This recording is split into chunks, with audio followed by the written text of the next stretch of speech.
Hello and welcome back. We're going to start looking at the 1960s with this video. We're going to start out looking at what happened involving politics. And so, where else would we start with a guy that got elected in 1960, John F. Kennedy. So let's go ahead and get into this.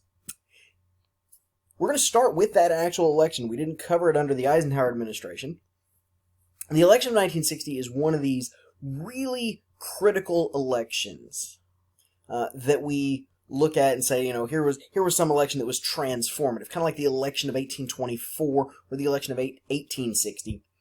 In 1960, the Republicans, they've held the presidency for the last 8 years. And so they nominated Richard Nixon for president. He had been Eisenhower's vice president for the past 8 years. And so, with all the popularity that Eisenhower had, there was a hope that that would translate into votes for Richard Nixon. Nixon was also known as someone who was tough on communism. And as we approached 1960, the Cold War is still at the forefront of people's minds. It's still a huge thing, and it's very important. The Democrats, after a rather long primary season, they ended up nominating John F. Kennedy. And this was a little bit of a shock. He was very young, but he had already made a name for himself politically. He was a senator from Massachusetts. He was in his second term. He had actually run for president in 1956. He obviously did not come in first in the polling there, but he had a national reputation. Not only was he young, but he was also charismatic. He was able to speak well, and he was able to command a crowd. Now, for vice president, the Democrats nominated Lyndon Johnson. Now, Lyndon Johnson is someone who, he'd been in politics for a very long time. So he was a very experienced politician, whereas Kennedy wasn't necessarily as experienced. You see there, Kennedy was from Massachusetts, Johnson was from Texas. Okay? And so part of the reason they picked Johnson was to do what is called balancing the ticket. Okay? Political parties will do this in a presidential campaign in order to try to appeal to more voters. In this case, not only do they have someone who is young, but they have someone who is older. Not only do they have someone from the Northeast, they have someone from the South and the West. And so the idea is that they can appeal to more voters by saying, look, our party has your interests at heart because you see we have a candidate from your part of the country or somebody who understands your issues. So in this election, the two party platforms, there weren't major differences. Each political party supported very similar things. Both parties in 1960 say they want to support civil rights protections. They both proposed different versions of health care programs to help out not only the elderly but also low-income families. Now, the Democrats in this campaign are going to argue that the United States was behind the Soviet Union, and so there's a little bit of difference there. Okay? They said that the United States was behind the Soviets in terms of nuclear weapons and the arms race. With the launch of Sputnik in 1957, the Democrats are going to say that the United States is behind and that there was something called a missile gap. That the Soviet Union has more nuclear weapons than we do. In reality, two things. One, yes, there was a missile gap. The Soviet Union did indeed have more nuclear missiles than we did. However, in terms of actual nuclear weapons, the United States was ahead. During Eisenhower's administration, that new look foreign policy where we focused on building up nuclear weapons, most of our nuclear weapons were not missile-based, they were instead bomber-based. And so the Democrats play up the idea that we have a missile gap, that we're behind, when in actuality, in terms of actual nuclear weapons, we were actually ahead. In this election, Kennedy also has to defend the fact he is Catholic. If you've listened to some of the elections that we've talked about earlier, you've known that every once in a while there was a Catholic, or there was some issue with Catholics in the United States. And one of the fears was that a good Catholic will listen to the Pope, and if you therefore elect a Catholic president, the Pope will run America. You would think by 1960 we would be out of that mindset, but in reality, Kennedy did have to defend the fact he was Catholic. And he had to come out publicly and say that if he was elected president, then he would serve as president, not allow the Pope to influence his political decisions. Now, another reason the election of 1960 is so important is this is the first election where we had the televised presidential debates that have become a part of our presidential elections since. In the first presidential debate, okay, Nixon and Kennedy go head-to-head with each other. In the debate, Kennedy's appearance is able to help him. He is young, he appears healthy, and something about television and his physical appearance appealed to the voters who were watching on television. Richard Nixon was actually hurt, not by the fact there was a televised debate, but by the fact that he was recovering from the flu when they had that first debate. And so he was sweating. He looked sick. He looked a little older. He didn't have time to shave before the debate, so he had some 5 o'clock shadow, so he didn't look quite as good. And this is significant because this televised debate potentially swung that election in Kennedy's favor.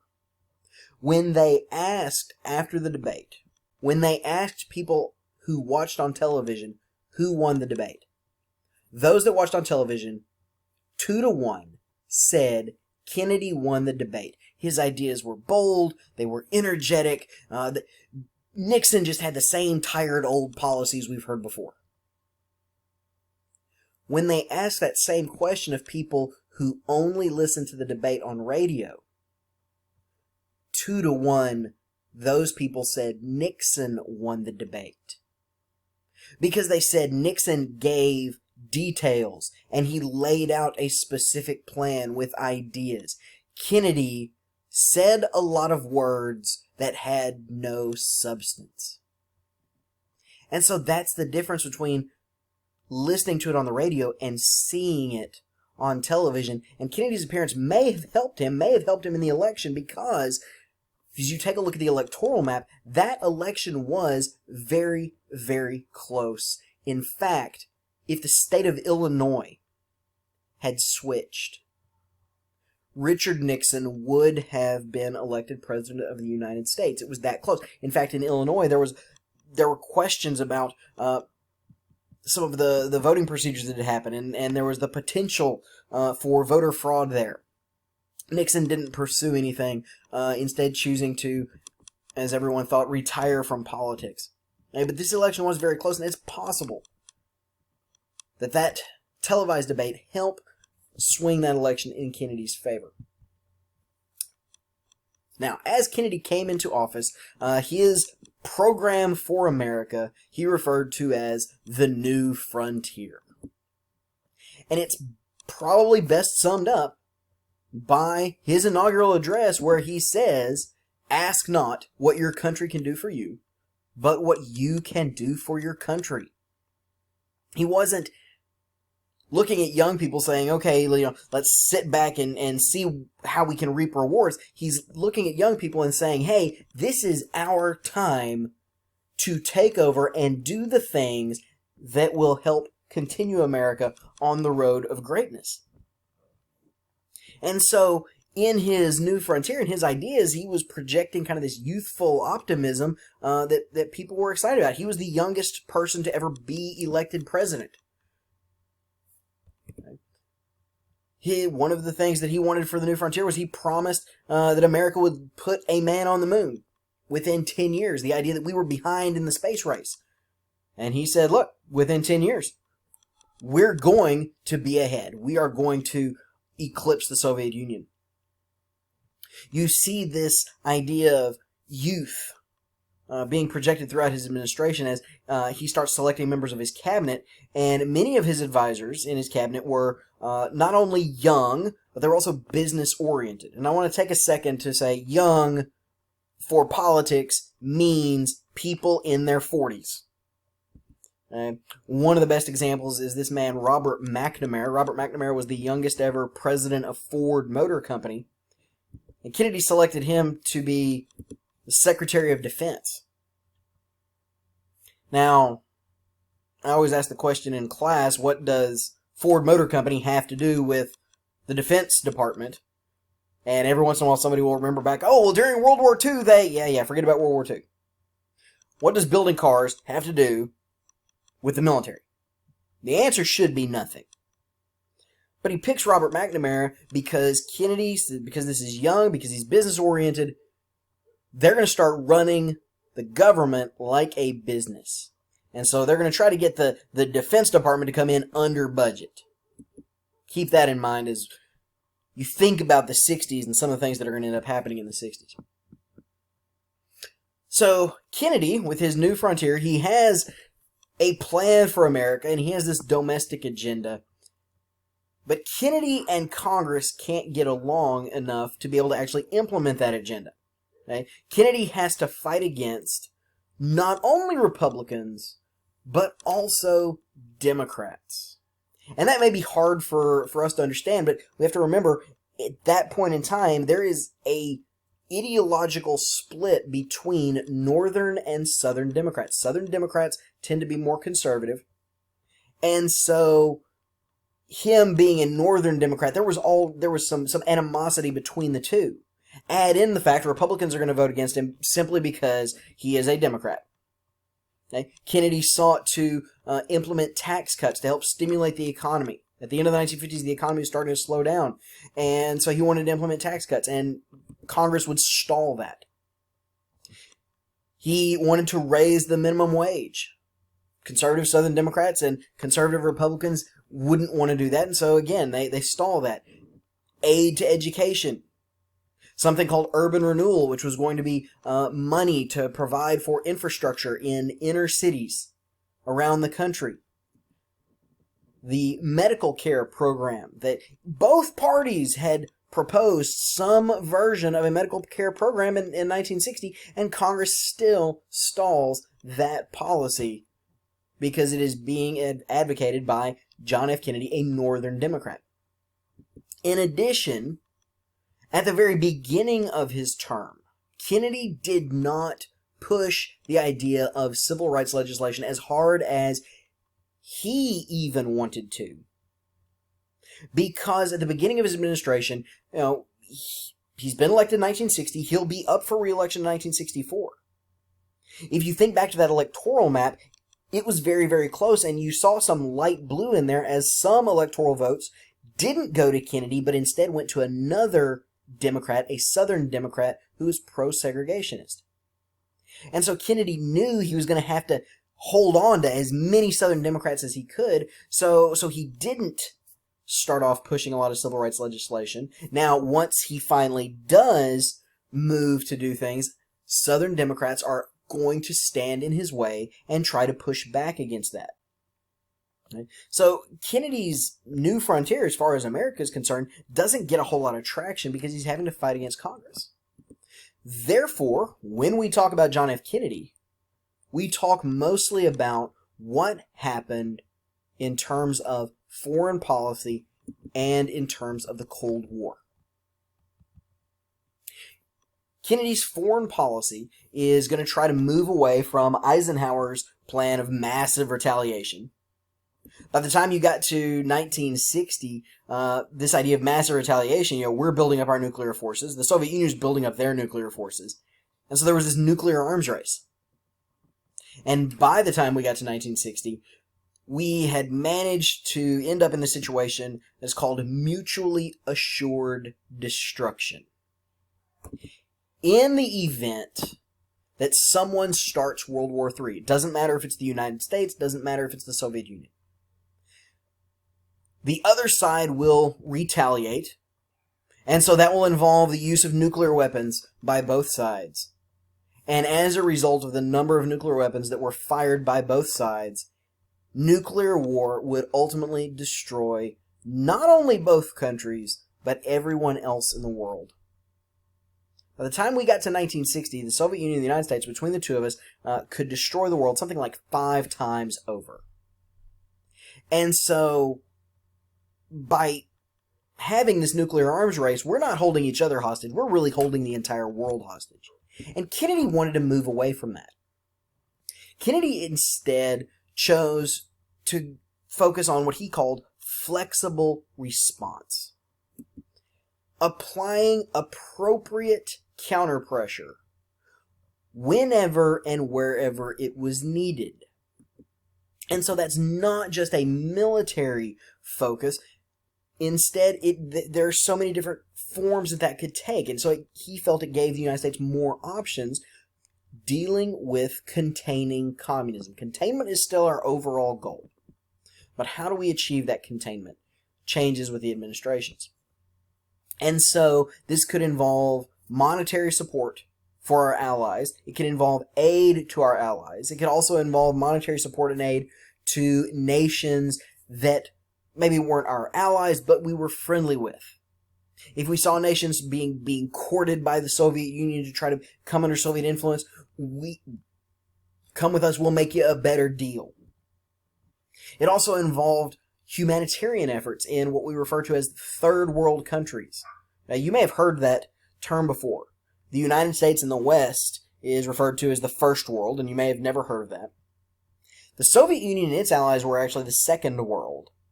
The third world were those countries that hadn't yet picked a side that were typically more impoverished. And so one of the programs that was established to help third world countries is something called the Peace Corps, where young Americans will volunteer with this organization that will be sent overseas into countries where people don't necessarily have some of the basics that they need. And so the Peace Corps, young people from America, build hospitals, schools, education programs, healthcare programs. And so it's all in an effort to say these good things are being brought to you by the United States. And if you will side with us, we can do so many more good things for you. Now, there is also a military component to this flexible response, of course. And so, rather than it all be nuclear, Kennedy also believed in the idea of the United States being able to use what we call surgical strikes. Okay? A direct attack on maybe even an individual by U.S. Special Forces. And so while he also creates the Peace Corps, later on in his administration, he also creates a specialized unit in the Army called the Green Berets. Okay? One of our elite Special Forces groups in the military that would carry out some of these targeted strikes. Now, this is kind of the height of the Cold War, the early 60s. And Kennedy's administration is going to be involved in some of the key moments in this Cold War. The first one involves Cuba. Cuba had become a communist nation in 1959 after the success of the communist revolution that was led by this man, Fidel Castro. And so the United States, this was an embarrassment for the United States. Here we are trying to contain communism around the world. And where did communism suddenly emerge? 90 miles away from the United States. And so plans had been made by the CIA to help what is called a counter-revolution. You often have these when there is a successful revolution in one country and the other side takes over. There will often be a counter-revolution. Members of the old regime try to strike back and try to take back over. And there were plenty of anti-Castro Cubans that had fled Cuba during this revolution, and they'd come to the United States, and they'd been recruited by the CIA and trained by the CIA to go back and re-invade Cuba and take the government back. And so the CIA planned all this. Now, they planned a lot of this while Eisenhower was president. Then the election of 1960 happens.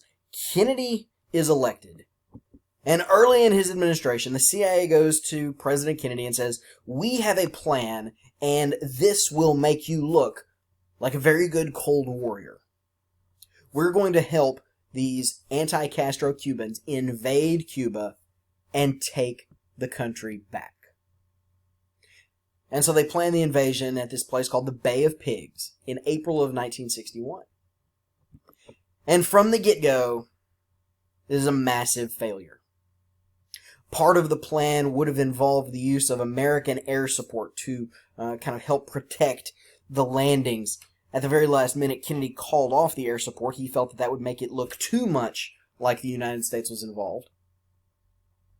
The forces, when they went ashore, they had landing craft, and one of the things that I find to be horribly ironic is our intelligence community never bothered to ask one simple question. And that question was, why is it called the Bay of Pigs? See, if they had asked that question, they would have learned that underneath that bay there are unpredictable sandbars. That in the 1700s, a Spanish cargo ship had run aground on one of those sandbars and capsized, resulting in the deaths of the cargo it was carrying, which were hundreds of pigs that then washed into the bay. And the reason that's significant is because those sandbars in 1961 are still there, and they're still unpredictable, and the landing craft hit them, equipment is lost, the invasion is disorganized, and within 3 weeks, the forces have been either killed or captured, and each one of them is wearing a uniform that basically says, "Made in USA" on it. And so this becomes a huge embarrassment, not only for the United States, but also for Kennedy personally. As people start to ask, wait a minute, we just elected this young guy, and what is he doing? This was a terrible invasion. This was a terrible idea. Part of it also, the CIA expected that the Cuban people were going to rise up. What group of people would like communism? The answer in Cuba is people that were being oppressed by their previous government. And the people that are staging the counter-revolution were representatives of that previous government. And so the CIA just assumed the people would join them. Instead, the people recognized them and helped Castro capture them. On the heels of the Bay of Pigs fiasco comes the Berlin crisis. The summer of 1961, Nikita Khrushchev, the premier of the Soviet Union, is going to try to take advantage of the fact that Kennedy screwed up at the Bay of Pigs, and in August of 1961, he demands that the West turn over West Berlin to East Germany. If you remember, post-World War II, Berlin had been divided between East and West, just as Germany had been divided between East and West. And West Berlin still is there. It still remains. And people from East Germany could still get from East Berlin to West Berlin, and once you were in West Berlin, then you were free to escape to the West. And there was fear among many people, not just the people of West Berlin, that Kennedy was going to back down, that he'd been humiliated at the Bay of Pigs, and now here was the Soviet Union threatening him. Would he stand up to them? In fact, he did stand up to Nikita Khrushchev and the Soviet Union. He flies to Berlin, and he delivers the famous Ich bin ein Berliner speech, where he said that West Berlin was a symbol to the rest of the world. It was a beacon of democracy and freedom, surrounded by the evils of totalitarian authoritarianism and communism. And that he and any free person in the world would be proud to say that they were citizens of Berlin. Thus the phrase, Ich bin ein Berliner, I am a Berliner. And of course, Khrushchev was all talk, no action. He had no intention of declaring war to try to get West Berlin. But instead, the Germans began building the Berlin Wall. They did this, they started working on this Berlin Wall overnight. People went to bed and the next morning woke up and the wall was already going up. To keep people from being able to escape into West Berlin, that wall would remain as a symbol of the Cold War and a symbol of the division between East and West and the division between the democracies and the communist regimes until 1989. There's plenty of stories of people that were still able to escape. It became more difficult. But this was something that was just etched in people's minds. You know, the Cold War, the Iron Curtain, the Berlin Wall. As a side note, I'm sure someone would look it up and put it in the comments. For fun. The phrase, Ich bin ein Berliner, is a mistranslation. When Kennedy said, I am a Berliner, when he said, I am a citizen of Berlin, any test question will interpret it that way. What did Kennedy mean? He meant, I am a citizen of Berlin. But what he should have said was, Ich bin Berliner. Instead, he used the phrase, ein Berliner, which in German means jelly donut. Much as if he'd gone to the city of Hamburg and said, I am a hamburger. But whatever. It's like you guys tell your teachers in essays. You know what I meant. There. That's some fun for you. Okay? Now, what was not fun for everybody in the United States was in October of 1962, this thing called the Cuban Missile Crisis. This right here. A defining moment in the Cold War. In October of 1962, the United States has been flying our U-2 spy planes over not only the Soviet Union, but also Cuba. And the U-2 spy planes take photographs of the Soviet Union installing nuclear missiles in Cuba. Cuba's only 90 miles away from the United States. And these missiles that the Soviet Union were installing, they had the ability to hit Washington, D.C. within 15 minutes. Up until this point, the Soviet Union has had missiles capable of hitting Washington, D.C. But they are so far away that were the Soviet Union to launch a nuclear missile, the United States would be able to detect it. The president would be able to be notified. He would be able to order a counterstrike. And we would be able to launch our nuclear bombers against the Soviet Union. This meant both countries would be destroyed, but that also meant neither country would launch an attack.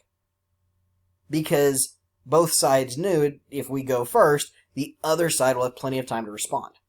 And so there's no point. Suddenly, the Soviet Union could be in a position where they could strike first and potentially knock out the government of the United States before we had a chance to respond. And so this was a very scary situation for everyone, especially in the United States. And so Kennedy is presented with many different options. A first strike on the Soviet Union, an invasion of Cuba. Instead, he settles on a quarantine of Cuba. Quarantine is very simple. The Navy will surround Cuba and refuse to allow anything to come in. This is very similar to a blockade, where again the Navy would surround Cuba and not allow anything to come in. The difference here is a difference of vocabulary. A blockade is an act of war. A quarantine is not. And that's why we have to be careful when we use words. If Kennedy had said a blockade, that's an act of war. Instead, he uses the term quarantine. And Kennedy says, if any Soviet ships approach Cuba, the United States is prepared to use force to stop them.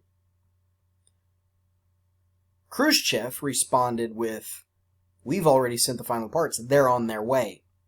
And if you use force against my ships, I will use force against yours. And so there's a movie out there called 13 Days, because from the time Kennedy announced the quarantine to the time the Soviet ships got to the quarantine line, it was 13 days, and basically everybody in the world sitting there holding their breath, wondering what's going to happen when those ships get to that line. Who's going to blink first? And the answer is Khrushchev. Khrushchev is the one who backs down. As Kennedy says, no, if you come to the line, I will fire on you. Would Kennedy have ordered the Navy to fire on the Soviet ships? We don't know, because Khrushchev backs down. Talks are held, and the Soviet Union agreed to remove the missiles from Cuba. In exchange, the United States promised not to invade Cuba and institute regime change. There's a secret part of this deal also. And it also has to do with why the Soviet Union put missiles in Cuba. You see, the United States had missiles in Turkey.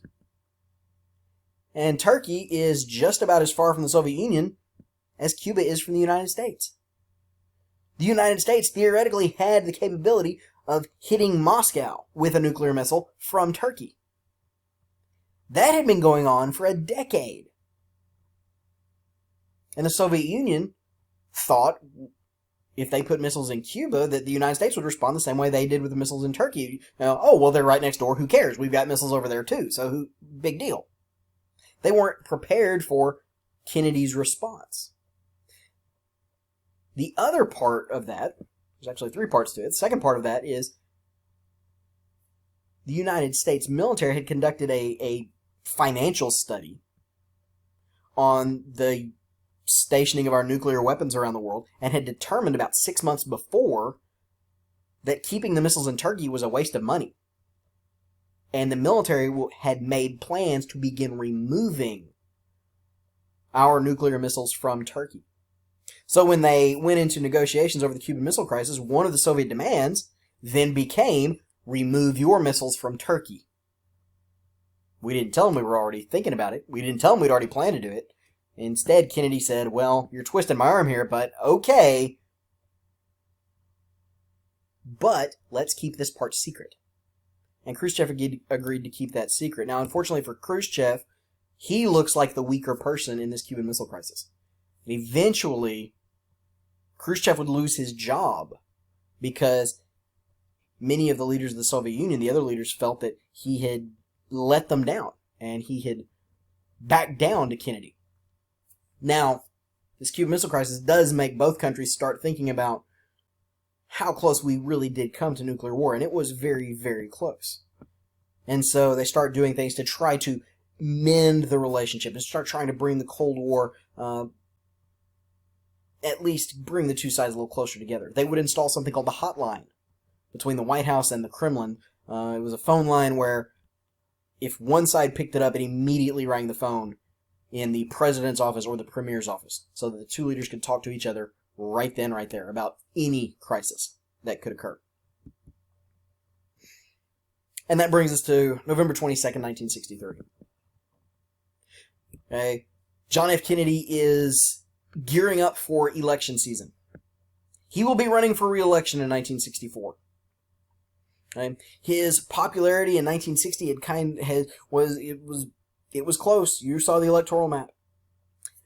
By 1963, he's a little bit more popular, but as far as votes are concerned, they're still very worried. And so Kennedy starts going around the country. All presidents do this, but he's trying to shore up support, especially in the South and in Texas, where he wasn't necessarily popular because of some of his civil rights legislation he had proposed. And so he went to Texas to campaign.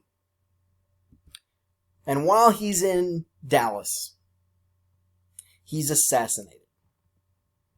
You have the photo here, Kennedy in the open-top presidential limousine. There's Jackie, his wife, in the pink next to him. In front of him is the governor of Texas, okay? Governor Connolly. As they drove through Dallas, Kennedy was assassinated by Lee Harvey Oswald. He is the alleged gunman. Right? In the aftermath of the immediate shooting, Oswald worked in downtown Dallas at a place called the Texas School Book Depository. He fled from that building in the aftermath of the shooting. As he was leaving the downtown area, he was stopped by a police officer who felt he was acting suspicious. Oswald shot and killed the police officer, Officer J.D. Tippit. He was then chased into a movie theater where he was arrested for the murder of the officer. But he was suspected of being the assassin. And on Sunday, November 22nd was a Thursday, on Sunday, as they were moving him from Dallas City Jail to Dallas County Jail, a man named Jack Ruby walked into the basement garage of the Dallas City Police headquarters, and he assassinated Lee Harvey Oswald. And so this assassination ends with another assassination. The whole event was investigated by a group called the Warren Commission. Chief Justice Earl Warren was chosen to lead it, and they investigated what happened because there were so many things going on. Okay? You have the Cold War. You have all these potential things going on. And how is it possible that this one man did it? Ultimately, the Warren Commission determined, and the official results are that Lee Harvey Oswald acted alone. That he was a disgruntled former U.S. Marine who decided to assassinate the President of the United States for reasons known only to him. Now, regardless of the official explanation, there's still plenty of conspiracy theories that exist. Some of them are maybe aided by the existence of the one film that does show the assassination, and that is the Zapruder film. I hear a frame of it as Kennedy has already been shot shortly before what was referred to as the kill shot. Many of these conspiracy theorists, they tie the assassination to the Cold War. And was it Cuba, because we tried to assassinate Castro several times? Was it the Soviet Union, embarrassed over the Cuban Missile Crisis? Was it the mob, as Kennedy and his brother Robert, who was his attorney general, had decided to crack down on the mafia? And so there are many of these conspiracy theories that still exist. If you like, you can drop your own conspiracy theory down in the comments. It's nice to get some of those every once in a while. Either way, I hope you learned something from this stuff on Kennedy. Y'all have a good evening.